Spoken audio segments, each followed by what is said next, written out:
Ahojte, dnes vám ukážem pokus s vernierom meranie pH pri riedení roztokov.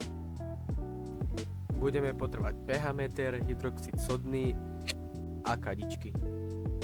Nalejte približne 0,1 g NaOH do 100 ml destilovanej vody a počkajte, kým sa úplne rozpustí. Po dôkladnom premiešaní vložte senzor pH. Keď sa nameraná hodnota stabilizuje, čož je približne 12 až 13 pH, pipetou odoberieme 10 ml roztoku do čistej kadičky a pridáme 90 ml destilovanej vody na zriedenie pôvodného roztoku v pomere 1:9. Po dôkladnom premiešaní výsledného roztoku a po dôkladnom oplachnutí elektródy destilovanou vodou znova zmerajte pH. Vidíme, že sme roztok zriedili na 6 až 5 pH.